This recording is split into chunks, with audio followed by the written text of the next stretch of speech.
Hey everybody, it's been a while. For the last month I've been really busy with other stuff in my life, so I haven't been able to pay a lot of attention to my gardens or doing any videos about my gardens. When I was finally able to pay attention to my gardens again, I discovered that, hey, it's autumn. There's a chill in the air.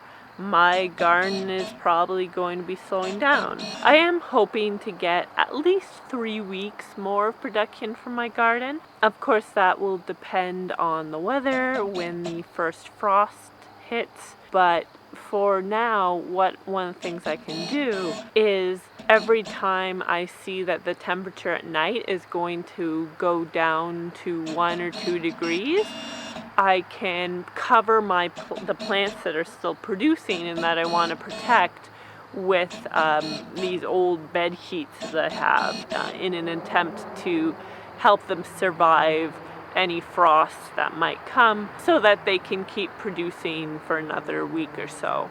So, as I mentioned, I got back to my garden. I was working in it, clearing up some of the dead plants, harvesting some of the vegetables that had been produced in the last month, and I discovered an unwanted visitor had dropped in on my plants.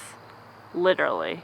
Meet powdery mildew, a fungal disease that can affect many types of plants, but luckily usually only affect one type of plant at a time. This is because powdery mildew is host specific. Host specific means that if it affects one type of plant in your garden, for instance a squash plant, it won't jump to other types of plants. It will only affect the various types of squash plants that you may have. In my case, I have both zucchini, which is a type of squash, and butternut squash plants.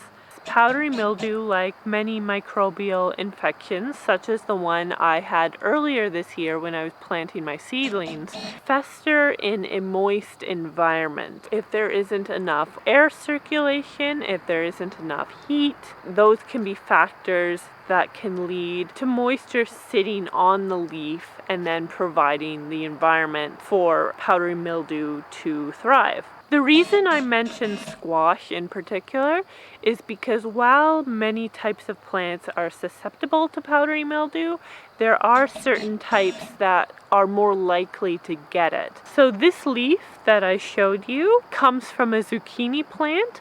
And what you'll notice is, first of all, it's quite large. It's a little bit bigger than my hand, quite a lot of surface area.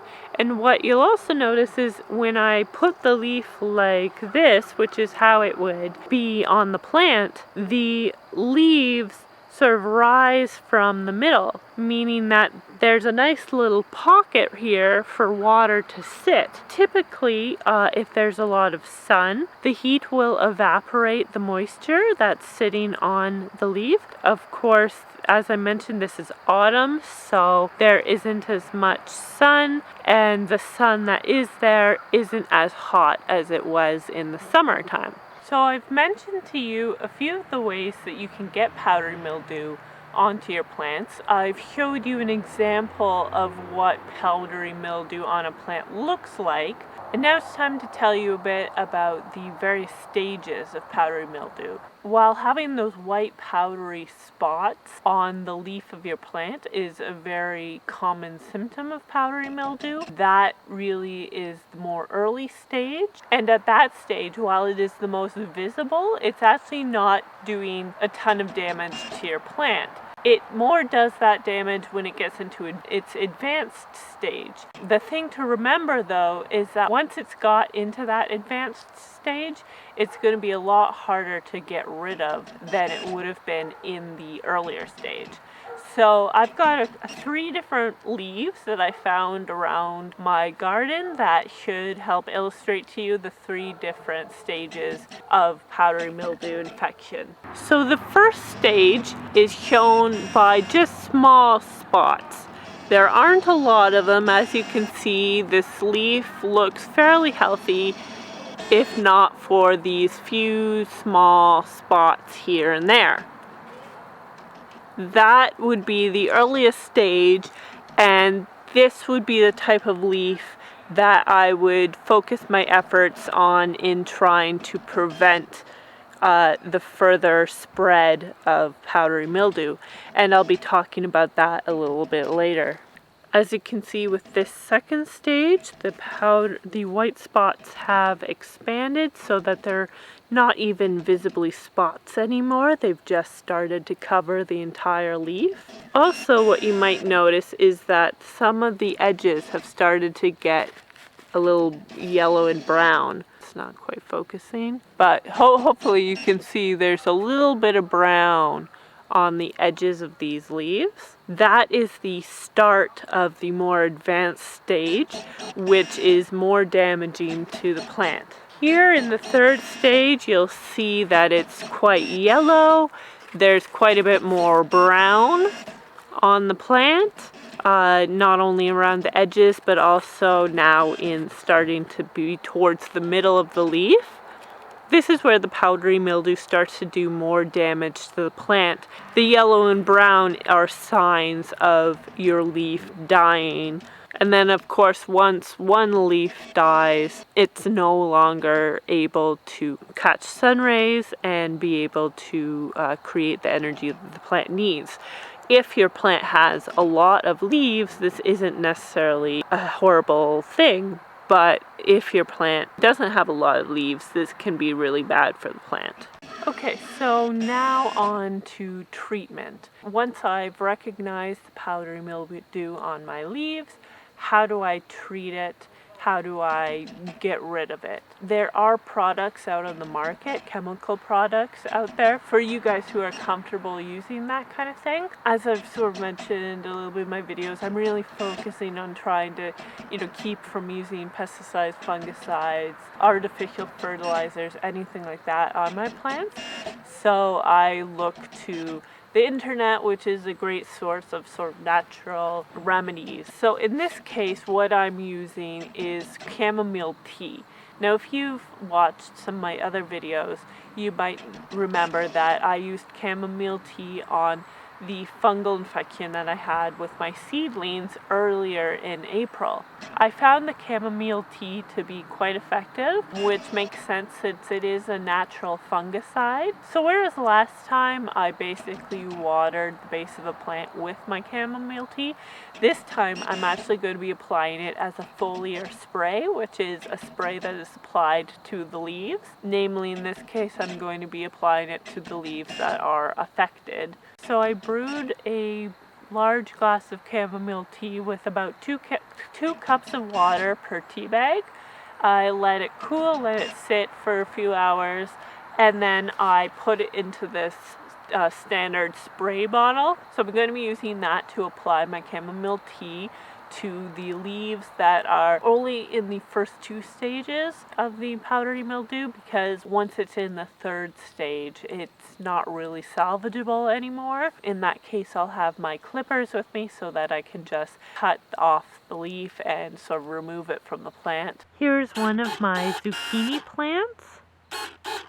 As you can see, this particular leaf has not only the powdery mildew all over it, but it also is starting to get some brown and yellow, so I'm just gonna go ahead and clip this off. Same with these few leaves.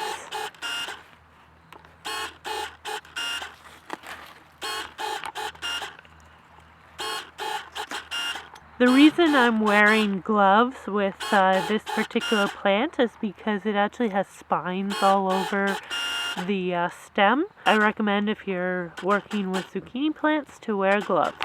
Now I am removing quite a few leaves, which definitely will impact the health of the plant, but basically at this point, since I only have a few weeks left for my garden anyway, I'm just trying to sort of salvage my plants and squeeze just the last few drops of production out of them.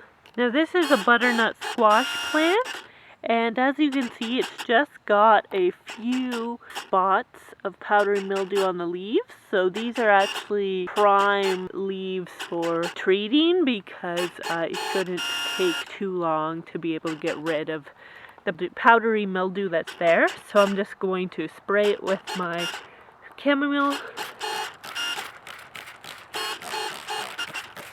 So I'm covering it with a nice thin layer of chamomile tea.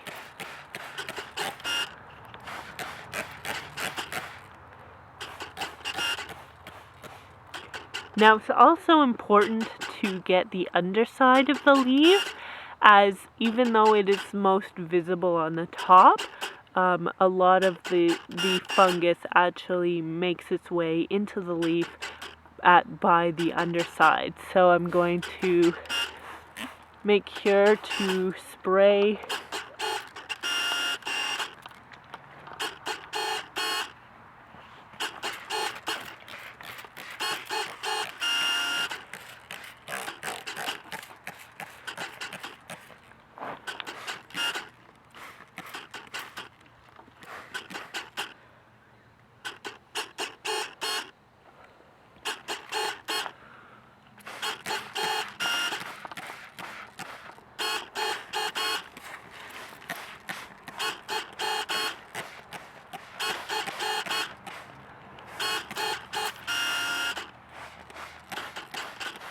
Here's another squash plant. You can see that a couple of these leaves are a little farther along, but besides this one, which I'm going to remove, these other ones are still at the point where I believe I could potentially treat them. So I'm going to go ahead and spray these.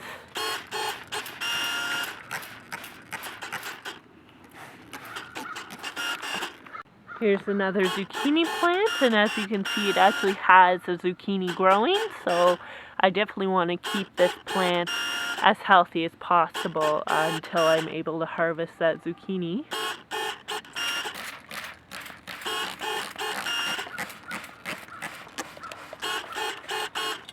Even if the leaf isn't showing any powdery mildew on it, if it's on the same plant as other leaves that have powdery mildew, I'm covering that with chamomile as well, just to make sure that it remains powdery mildew free. Lastly, I have another zucchini plant, and again it has another zucchini on it, so I'm going to keep this. I'm going to just try to keep this as healthy as possible until I can get that zucchini. And again, I'm getting the undersides of these leaves too. So that completes my video all about powdery mildew and how to treat it. Thank you very much for watching. I hope this was helpful to you in some way. Please let me know in the comments what you thought. If you have any requests about particular topics, I'm definitely still pretty busy these days, but I really want to continue trying to make videos for you guys, so I'm going to basically squeeze in video time wherever I can in my schedule, and hopefully I'll get at least 2 or 3 more videos done before I have to say goodbye to the garden for the winter. As usual, if you guys enjoyed this video, please like and subscribe. That would mean a lot to me, and it would really help give me some feedback about what you guys are enjoying. Thanks again for watching, and I hope to see you guys soon. Happy gardening!